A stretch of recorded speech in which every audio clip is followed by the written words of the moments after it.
Bonjour à tous, bienvenue sur The Whisky Pour. J'espère que vous passez une bonne journée. Je dois vous parler de quelque chose de très important et de très préoccupant pour les amateurs de whisky aujourd'hui, et il s'agit du whisky vendu à des prix excessifs. Je veux vous expliquer comment repérer un whisky trop cher à des kilomètres à la ronde et vous dire ce que vous devriez acheter à la place. Certains whiskys qui sont chers vont vraiment en valoir la peine et mériter ce prix plus important pour une qualité supérieure. Mais d'autres, tout simplement, ne le vaudront pas du tout. Quelques précisions avant de commencer.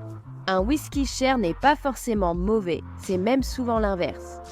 Très souvent, cet engouement s'est créé parce qu'un whisky est exceptionnellement bon.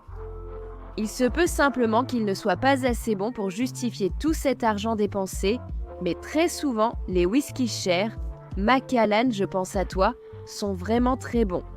Bien sûr, gardez aussi à l'esprit que les prix vont énormément varier selon la région du monde où vous vous trouvez, donc ici on parle de façon générale, d'accord ? On ne parle pas spécifiquement des États-Unis, du Royaume-Uni ou d'un autre endroit. On parle de manière générale. J'aimerais aborder certains signaux d'alerte concernant les whiskies vendus chers quand il est très probable qu'ils soient surfacturés. Vous en tirerez ce que vous voudrez et bien sûr, j'aimerais beaucoup avoir vos avis dans les commentaires, comme d'habitude. Allons-y, commençons tout de suite. Santé!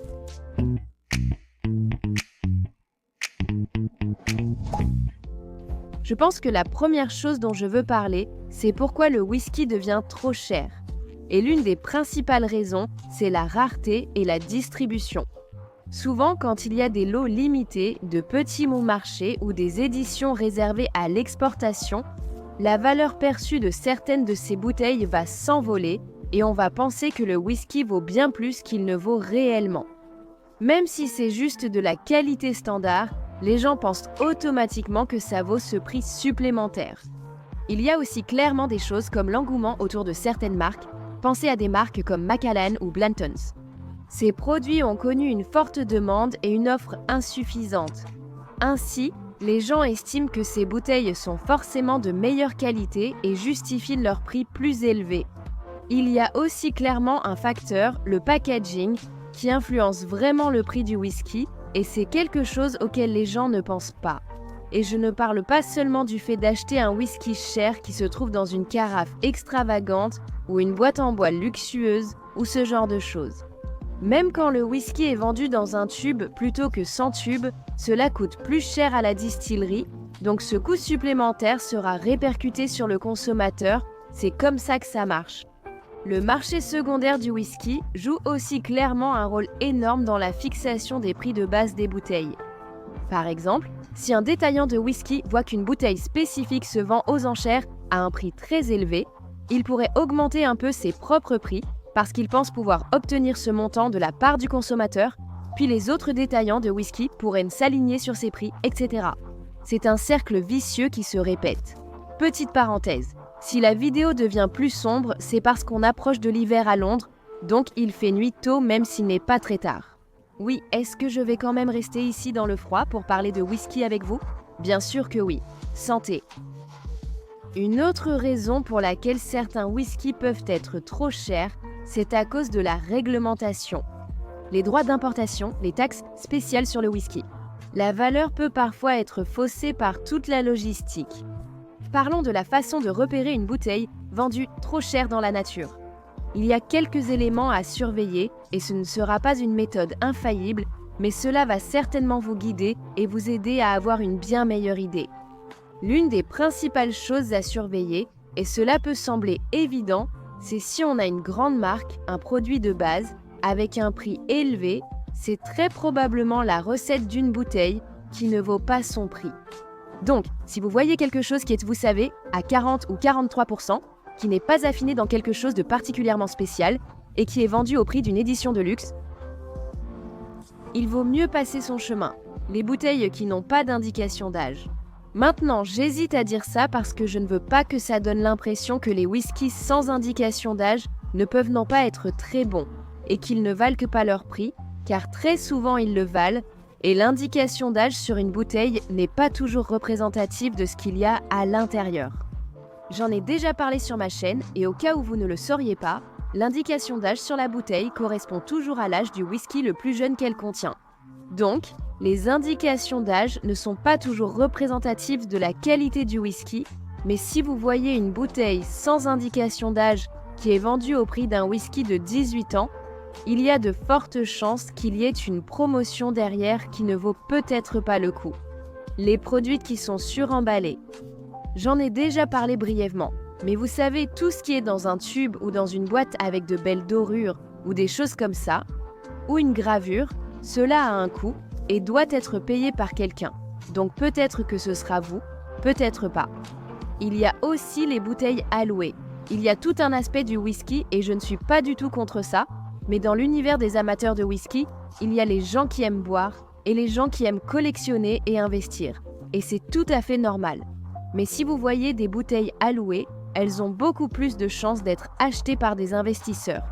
Et si vous cherchez simplement de belles bouteilles à boire, celles-ci ne seront peut-être pas pour vous. Les fûts uniques, c'est un autre exemple. Ne vous méprenez pas, je peux adorer un bon whisky issu d'un seul fût. Je trouve que c'est presque comme une chasse au trésor du whisky, parce que vous obtenez vraiment le caractère unique de ce fût et cela ne sera jamais recréé.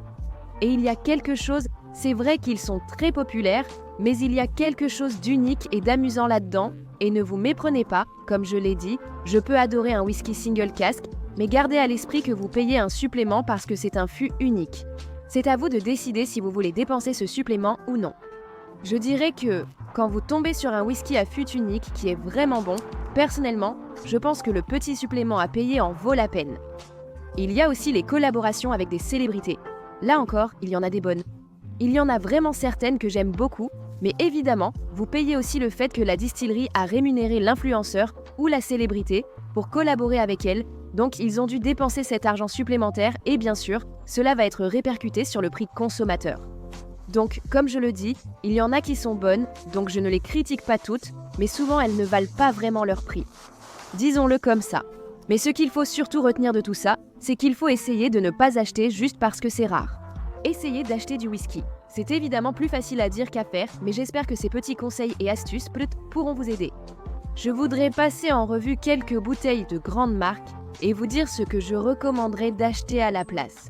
Et je précise que ce sont des whiskies que j'apprécie vraiment et que j'aime, mais je ne peux pas nier qu'ils sont peut-être un peu trop chers.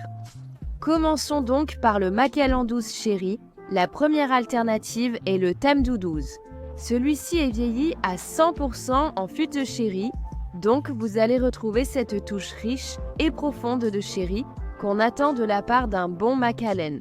Tamdhu se positionne comme un spécialiste des fûts de sherry et ils sont vraiment excellents dans la production de superbes whisky riches et puissants en sherry, c'est certain. Il présente des notes très riches de fruits secs et de caramel et il offre vraiment ce caractère profond typique du Macallan que vous recherchez probablement si vous voulez une alternative au Macallan 12 ans. Le deuxième que je recommanderais est le Glenturret 12 ans. C'est l'une des plus anciennes distilleries d'Écosse. Ces dernières années, ils se sont rénovés avec un emballage très haut de gamme, signé Lalique, ce qui lui confère un aspect premium. C'est une bouteille très élégante. Elle a un profil aromatique vraiment agréable, épicé et légèrement noisette, tout en gardant cette belle douceur du sherry. C'est un peu plus rustique que le Macallan, mais il reste très complexe et magnifique. Le troisième, le Glenfarclas 15 ans, a encore un superbe caractère de sherry, riche et somptueux. C'est une distillerie de Speyside au profil de saveurs profond et riche. C'est un sherry plus sec, à l'ancienne, et l'un des single malt en fût de sherry au meilleur rapport qualité-prix. La prochaine bouteille, pour laquelle je vais proposer des alternatives, est le Blanton's, la première étant le Four Roses Single Barrel. Bien sûr, c'est un whisky fût unique, tout comme le Blanton's. Il y a aussi cet aspect unique à chaque bouteille que les gens apprécient. À mon avis, il est beaucoup plus cohérent que Blanton's et il a peut-être la même qualité, voire une meilleure qualité que Blanton's, pour un prix inférieur. Un autre, c'est Wild Turkey Rare Breed. Encore une fois, je dirais que c'est une très bonne alternative au Blanton's en termes de rapport qualité-prix. C'est un excellent whisky avec de belles couches de complexité. Il est très audacieux mais bien équilibré. Et pour les alternatives au Yamazaki 12, laissez-moi vous en donner deux. Je dirais que j'ai quelques vidéos qui proposent encore des alternatives aux bouteilles très populaires sur Instagram, alors allez les voir si ça vous tente. Ma première alternative au Yamazaki 12 est le Single Malt Miyagi-Kyo. C'est un whisky japonais très délicat et fruité. Il est très léger et accessible.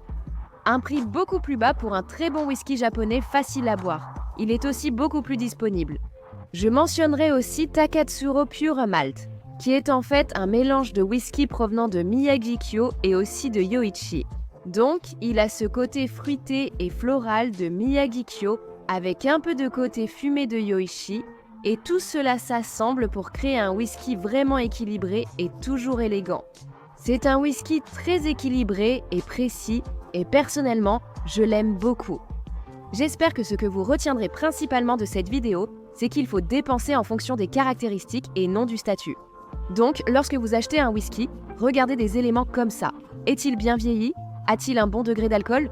Est-il vieilli dans un fût intéressant? Même s'il est vieilli dans un fût de sherry, ce qui coûte plus cher que, disons, un fût de bourbon, cela peut valoir la dépense. Vérifiez, lorsque vous dépensez, que cela en vaut la peine, si cela a du sens pour vous. Un bon conseil, c'est qu'avant d'acheter un whisky, scannez-le dans l'application Dailyport ou recherchez-le sur leur site web et vérifiez quelle note est donnée à cette bouteille. Cela peut vous donner une bonne idée de ce que pensent des experts sur Internet de cette bouteille. C'est vraiment utile. Je dirais aussi de ne pas vous limiter à vos choix habituels si vous cherchez à essayer un nouveau whisky. Ne vous limitez pas au bourbon, au whisky américain ou au scotch. Explorez ce qui existe dans le monde entier. Il y a vraiment de très bonnes bouteilles aujourd'hui qui rivalisent avec celles des grands pays producteurs de whisky. Les gammes principales sont aussi vos amis. Ne pensez pas que parce qu'il s'agit d'une gamme principale, cela ne peut pas être unique. Ça peut l'être, sans aucun doute. Ce sont des gammes principales car elles sont très appréciées et très vendues. Alors, ne pensez pas que simplement parce que vous achetez quelque chose qui fait partie d'une gamme principale, cela ne peut pas être excellent, car ça peut vraiment l'être. Bref, j'arrête de bavarder. Il fait vraiment sombre maintenant, donc je dois rentrer à l'intérieur. J'ai une question pour vous. Quelle bouteille trouvez-vous trop chère et quelle serait votre meilleure alternative à celle-ci? J'espère que vous passerez une bonne fin de journée. On se retrouve à la prochaine. Abonnez-vous pour en voir plus.